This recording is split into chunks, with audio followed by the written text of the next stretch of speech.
Salam la famille, est bien retourné sur la chaîne. Aujourd'hui nous allons voir comment l'islam est arrivé en Côte d'Ivoire. Avant de commencer, merci de laisser un gros pouce bleu à la vidéo, et de vous abonner. L'arrivée de l'islam en Afrique subsaharienne, et en Côte d'Ivoire, est un sujet qui mérite d'être examiné de près. L'islam est arrivé en Afrique subsaharienne par différents moyens, notamment par le biais de la conquête militaire, du commerce et de la migration.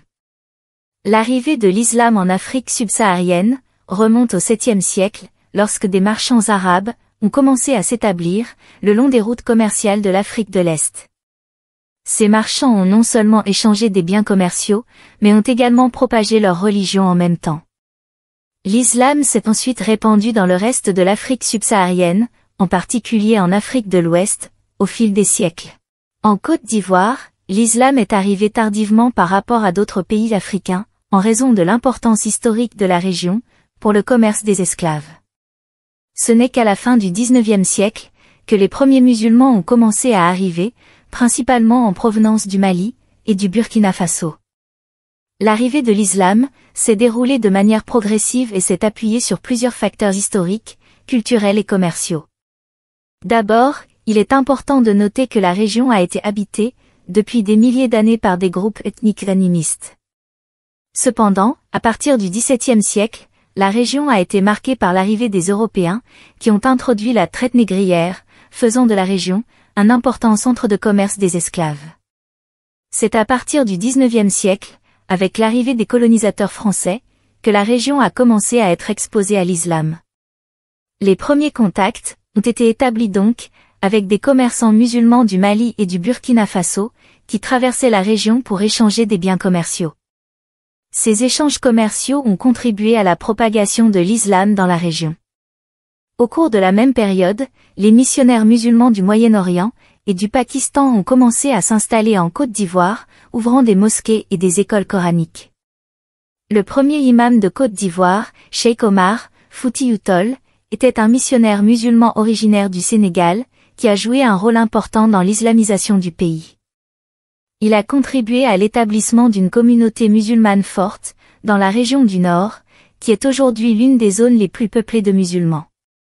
En outre, l'arrivée de travailleurs musulmans, venus d'autres pays africains, pour travailler dans les plantations de la région du Sud, a également contribué à la propagation de l'islam. Ces travailleurs musulmans ont apporté avec eux leur culture et leur religion, contribuant ainsi à l'expansion de l'islam dans le pays. En réponse à ceux qui pensent que c'est Samori Touré qui a introduit de force l'islam en Côte d'Ivoire, il faut dire qu'ils se trompent. Samori Touré était un chef de guerre et un dirigeant politique important en Afrique de l'Ouest, à la fin du XIXe siècle. Il était le fondateur et le chef de l'Empire Ouassoulou, qui s'étendait sur une grande partie de l'actuel Mali, de la Guinée et de la Côte d'Ivoire. L'arrivée de Samori Touré en Côte d'Ivoire est liée à ses ambitions d'expansion territoriale et de conquête militaire, et non religieuse. En 1887, il envahit la région de Sikasso, dans l'actuel Mali, et conquit rapidement les villes de Kong et de Bondoukou, situées dans le nord-est de la Côte d'Ivoire. Il installa alors son quartier général à Kong, qui devint la capitale de son empire Ouassoulou. Samori Touré y organisa une administration centralisée, avec des gouverneurs et des chefs locaux qui lui étaient directement subordonnés.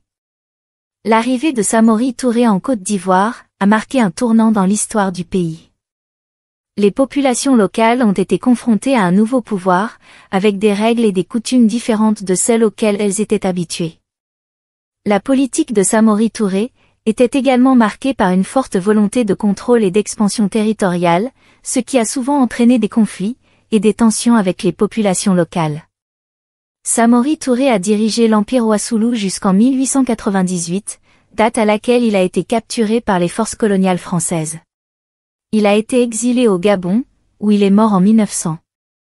Malgré la fin de l'Empire Ouassoulou, l'arrivée de Samori Touré en Côte d'Ivoire a eu des conséquences durables sur le pays.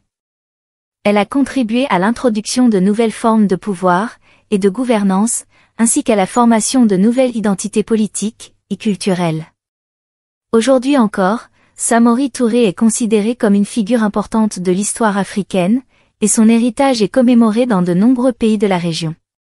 Aujourd'hui, l'islam en Côte d'Ivoire est une religion bien établie, avec une communauté musulmane importante et dynamique qui continue de croître. Les musulmans sont présents dans toutes les régions du pays, mais sont particulièrement concentrés dans la région du Nord. L'islam en Côte d'Ivoire est marqué par une diversité culturelle et religieuse, avec des influences provenant de différentes régions du monde musulman. Environ 40% de la population de la Côte d'Ivoire est musulmane, devenant la deuxième religion du pays après le christianisme. L'islam est caractérisé par une grande diversité, avec des communautés musulmanes venant de différentes régions du monde musulman. Cette diversité se reflète dans la pratique de l'islam en Côte d'Ivoire, qui est souvent influencée par les cultures locales. En conclusion, l'arrivée de l'islam en Afrique subsaharienne, et en Côte d'Ivoire, a été le résultat d'une combinaison de facteurs historiques, commerciaux et migratoires.